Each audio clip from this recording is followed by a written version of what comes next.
1. Now, this took place a fair bit ago. Okay, 1980. Okay, I'm old. Shut up. I was an 11-year-old pipsqueak from a tiny town just south of nowhere on the east coast of Canada. Pigtails, ribbons, snub nose, and knees covered in scabs. Probably wearing a Care Bears t-shirt and standing about 4.6 feet short. That was me. We had gone to Toronto that summer to visit my nan, the big city. The Jane Finch Corridor, to be precise. Those of you familiar with Toronto can cringe and say, yeesh now.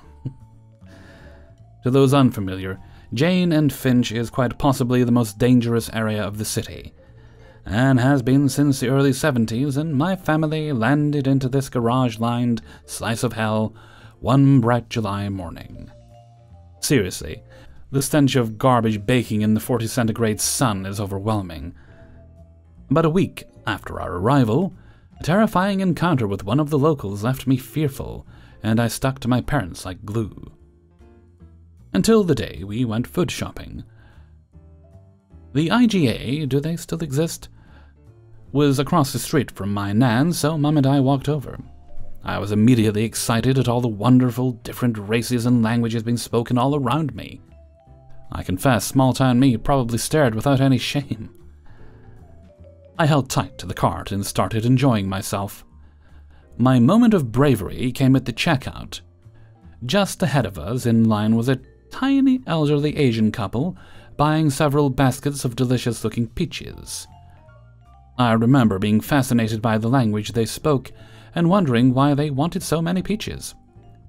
I watched as they paid, then, still chattering away to each other, walked away into the mall, leaving all their peaches behind. The clerk called out, but they must not have heard her as they kept walking. I looked at the peaches, then at the couple as they slowly shuffled away. I knew I could catch them if I hurried. The memory of the incident a few days earlier was still fresh, but they needed their peaches. I bit my lip, looked at my mum. "I can be fast, Mummy." Mum hesitated, sighed. "Fast, no stopping, and right back to me. I'll be behind you." I grabbed up those bags of peaches and was off like a shot. I still remember how scared and determined I was. Dang it, they needed their peaches. I caught up to the couple a minute or so later, standing by a bench, clearly upset. I shyly tapped the man on the arm and held out their bags and smiled. Peaches! Didn't know a word in their language. Insert much excitement from them, much happy chattering coupled with many bows and strokes on my cheek. I have no idea to this day what they said, but their relief and joy was plain. By then my mum had caught up to me, and their chattering began again. I remember my delight at being helpful, being brave. As we left, they stopped me once more and presented me with my reward. A peach. No peach has ever tasted as sweet. 2. I've worked at my local grocery store as a cashier for about a year now. I've had my fair share of bad customers and the occasional Karen. But here are 10 small things that just push my buttons a little. 1. Bring your own bags. My grocery store has shitty paper bags that cost 5 cents each. We're like the only store that charges for bags anymore, and they only hold so much. Bring your own bags and bag your own groceries. Please do not stand there and watch me struggle to both scan and bag your $400 order while you do nothing. Especially if you like your groceries packed a certain way. We do not mind if you have preferences. Side note, if it's an older person, I will do my best to try and pack their bags light, but I am stronger than them, so it's a little difficult. There is a difference, however, between the old people that let me know ahead of time, or help me bag, and the old people who stand there and do nothing, then tell me the bag is too heavy before even picking it up. We actually have a customer that does this. 2. On the other hand, if there is a bagger, let them do their job. That's what they're there for. We have designated courtesy clerks whose sole job for the day is to bag at different registers. It's really awkward to be a bagger and not having anything to do because the customer isn't letting you bag. If you do have preferences, let us know and we will totally do it for you. If it's only enough groceries for 1 or 2 bags, you don't have to help, But if it's, let's say, a $400 order, help them. Grab a bag and go to town. It'll make everyone's lives much easier. 3. If there is something on sale that you really want the sale price for, take a picture of the tag. Our computers are not always up to date, especially if the sale just went up, so it might not always ring up at the sale price. We do not have eyes all over the store, and we do not make the prices, so it's very difficult to know whether or not you are telling the truth. Please do not take the tag off the shelf and bring it to us. It makes our jobs difficult. 4. Going along with that, we have a rewards card that customers can use to get sales. If you have one, use it, then complain about the price. Most, if not all, of our sales are done through the rewards system. Do not come up to me saying, "Oh, this isn't the right pricing." If you have not given me your card, we do have an in-store card that we can use if the customer does not have one, but if you don't have one, let me know ahead of time so you can get your stupid sales. 5. Like I said before, we do not have eyes all over the store. If you ask us where something is, or if we have something, don't get pissed at us for not knowing. Our job is to stand in a little box at the front of the store. It is not to walk around taking mental inventory of every little item we have. 6. At our store we have a dress code, where minors wear black shirts and adults wear red shirts. If you see someone in a black shirt, I've gone down their line before with alcohol. Don't do it again. We have to step away, find a manager who has something else to do, and then bring them back to our station so they can put in their numbers and get you your alcohol. Most of the time it takes them a few minutes, because like I said, they have something else to do. Just find someone that has a red shirt or just looks over 18 and go down their line instead. 7. If it's a really busy day and you can see that each register has 4 people waiting in line, don't come down our line with one item. We have self-checkout for a reason. 8. Yes, we are understaffed, we know. Please just be patient. Most of the time, the only person left in the store after 9 o'clock is this little old woman who never gets a day off, has millions of bills to pay, only gets paid minimum wage even after working there for 20 years, and is just doing her best. 9. If you bring a cart in, bring it back out, even if you only have one bag. Please do not leave your cart at the end of the register. It gets in everyone's way and we're too busy, I don't know, doing our jobs to clean up after you. 10. If you've dropped something, pick it up. Don't just drop a strawberry on the floor, then leave it there, and let everyone run over it with their carts. Obviously, if it was a big spill, you don't have to necessarily clean it all up yourself. Just let us know instead of walking away from it. We have maintenance workers for a reason. We are people, human beings just like you. We stand up to 10 hours a day, only getting a 15-minute break while making minimum wage. Please just be patient. And nice. 3. I was hired a month ago to be an assistant manager at a new store opening in my neighborhood. I got the job due to the strength of my references, my relevant skills, and my 14 years of prior experience. I had to travel a few hundred miles for training, where my company paid for a week's lodging and related expenses. Once I was back home, we started the work of getting the new store set up for the grand opening. Our new store manager was hired a few weeks after I was, and would be out of town for training the entire time. He wouldn't start until after we opened. So, for the interim, we had visiting store managers and the manager in charge of the new store setup, called New Store Manager, who travels the country getting each new location ready for opening. She will only be working with us for 2 weeks. The interim manager and the new store manager would not allow me to do anything at all. They excluded me from every conversation, discussion, and meeting, refused to allow me access to the office computer, and assigned my unexperienced coworker the task of scheduling, timesheets, and payroll until the store manager started. In fact, I was expressly forbidden to have any participation in this area, despite having done this exact thing using the same timekeeping software at my last job for 2 straight years. Again, my coworker has no prior experience doing this. They respond to every question I ask with the shortest answer possible, before turning away from me. They ask my coworker to step away to another area if we are standing in close proximity when they want to speak with her. They introduced her to my direct reports as the assistant manager, and to think of themselves as on her team, my direct reports, while I was standing there. They even turn their back to me and lower their voice so I can't hear what's being said. I was hired to specifically manage the merchandising for the store. Does that strike anyone as a position that might be involved in getting the store ready for opening?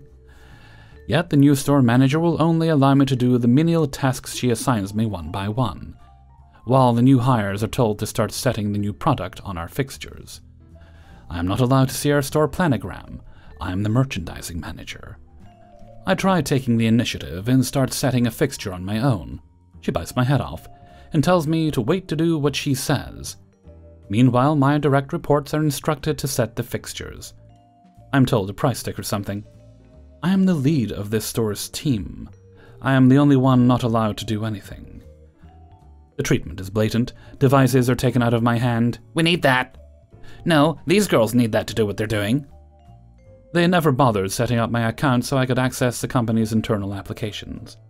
I was hired a month ago, and only yesterday did the interim manager bother to set up my account so I could log into the mobile device that we use for everything.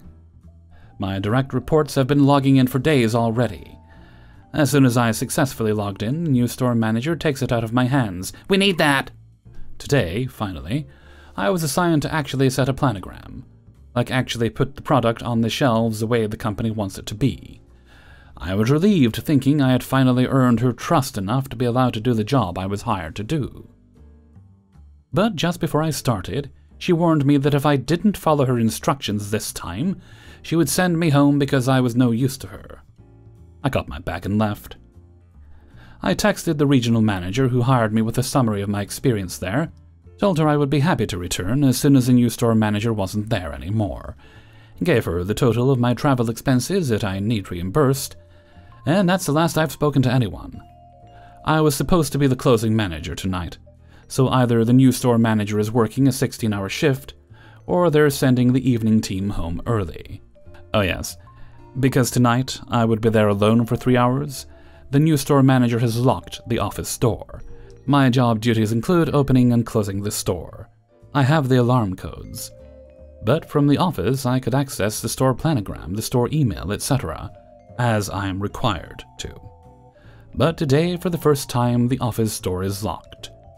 We have nothing in the safe right now, just the computer with the internal applications on it. They now have to hire and train another merchandising manager, with 1 week to go before the grand opening. They spent 2 weeks and $1,500 to train me, not including my wages earned. Even if they have another candidate ready to go, they still spent $3,000 and 1 month on me for no reason. 4. While working in a small giftware and homeware shop, I had an elderly lady try to steal a $2.50 crochet needle by trying to discreetly open the package and place it in her handbag, as if she wasn't the only customer in the store, standing directly in my line of sight. I approached her and said, "I'm sorry, ma'am, but you can't open the packaging before purchasing an item.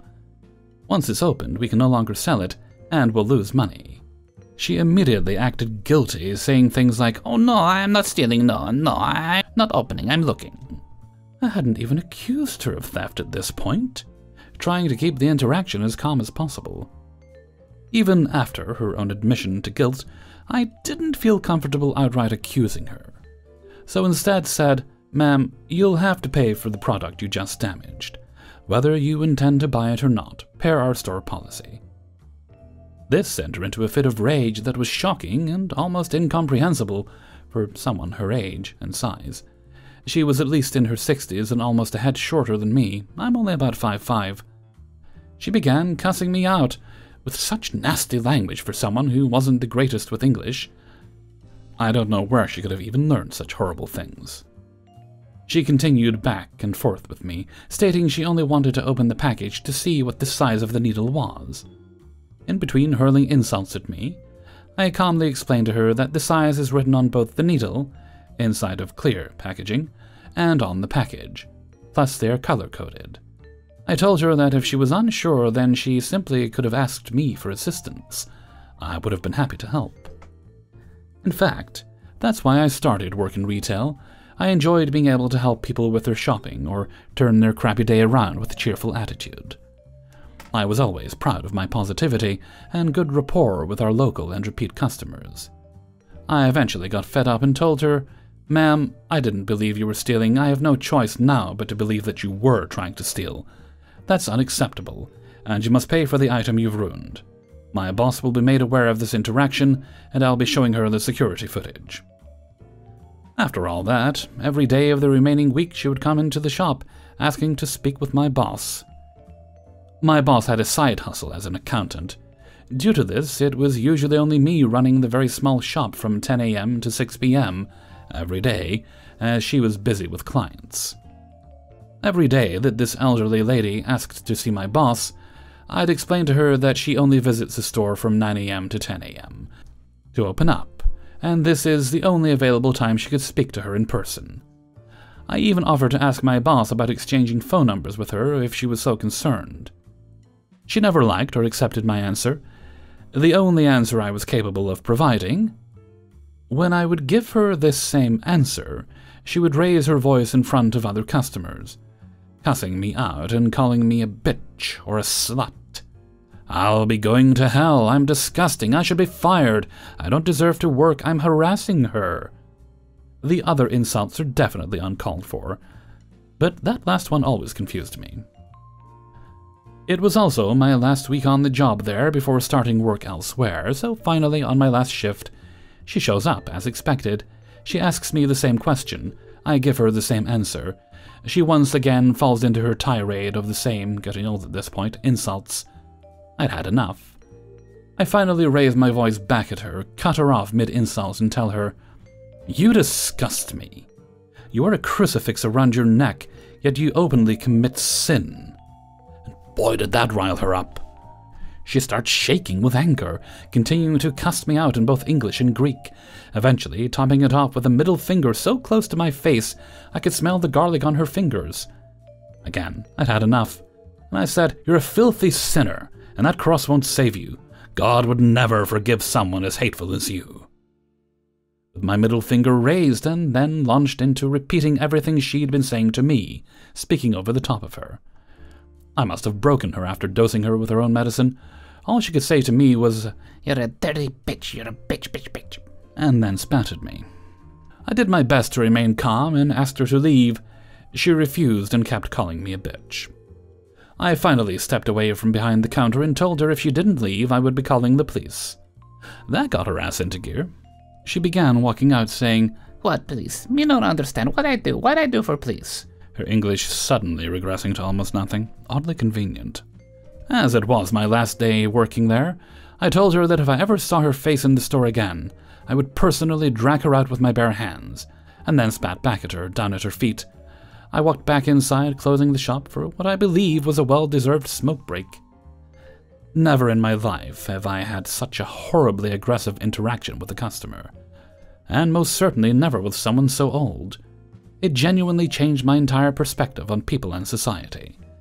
Made me realize how easy it is to judge someone based on their outward looks, to never make assumptions based on appearance. I understand my final blowout towards her may have been way over the line, but after a week having to cop her abuse on the chin, I couldn't take it anymore.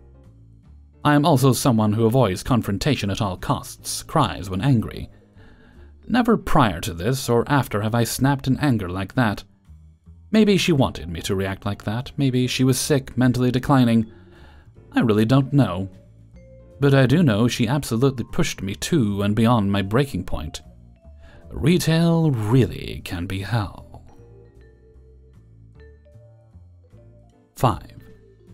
For context, it was a few months back, not too long after I started my current job, at one of the giant home improvement chains. I was working my department, helping customers, stocking shelves, etc. There was no one in the home decor department at the time, and my department gets to cover that department when no one's working it. So I hear an overhead page that a customer needs assistance in blind cutting. At this point, I was shown how to use the blind cutting machine a time or two, and was confident in my ability to use it. I walk over, and there's an older man, probably 55, 60, waiting by the machine with a few sets of blinds he needs cut. I get to work, and while I'm working, a couple shows up, also needing some cut. While waiting, the older man and the couple start talking and become fast friends. Clearly, they were all religious, he was preaching to them, and they were receptive. Most of what they were saying was drowned out by the sounds of the machine, except for one part. "Money doesn't matter because we have treasure in heaven," I hear the man say. I finish cutting the man's blinds, send him on his way, cut the couple's blinds, and go back to my department. All was good, until an hour later I'm walking by the home decor and I see the man from earlier. We lock eyes, he points at me, and in an angry voice says, "You!" Foolishly, I walked up to him, and before I can even ask him what the problem is, he tells me, "You cut my blinds wrong. Do you even know how to cut blinds? You shouldn't work here if you can't do your job." He says among a sea of other such questions and insults. I offer to get someone to cut a new set for him and a manager to talk to. But he won't have it, he just keeps going on and on. Eventually he demands I pay him $30 to "Pay for the gas I wasted coming back here." The audacity, the hypocrisy, the unchristianness. Sir, I thought that money didn't matter. Where did you drive from that you used $30 gas? Did you drive a literal tank here? I tell him I don't have any money, and he goes right back to renting. Thankfully, my coworker back in my department, my savior, overheard what was happening and came up, tapped me on the shoulder and told me to get out of here and that he'd handle it. So I went to the break room and took my 15. The coworker cut the man a new set of blinds, and got a manager who gave them to him for free. Almost like what I suggested all those minutes earlier. At the time, I just assumed I did miscut the blinds. That may have been the case, but since then I've realized he could have measured them wrong. Or just wanted more for free. Anyways, this was the story of my first negative customer interaction. The moral of the story is that if you're going to be rude to a worker, at least don't be a hypocrite while doing it. Hey everybody, Hellfreezer here, and thank you very much for listening to Adventures in Fast Food and Retail, episode 175. And thank you very much to everybody who allowed me to use their stories in this video. If you'd like to get the stories a little bit earlier, then you can support me through Patreon for as little or as much as you like a month. The link to that is in the description. There you will also find the link to the Hellfreezer merchandise store, where you can get yourself t-shirts, mugs, and other bits and bobs. You can also make donations during streams or videos like this one, on a one-time basis if you wish to do so, and while this is not required, it is very much appreciated. Alright, I don't think there's any other business today. I think my next shout-out is October. So let's move right along to Hellfreezer's question of the day. Today's question is, what is a commonly used expression that just kind of perpetually irritates you? It always annoys me when people say, "with all due respect," because I've yet to hear those words uttered followed by anything that has any form of respect in it.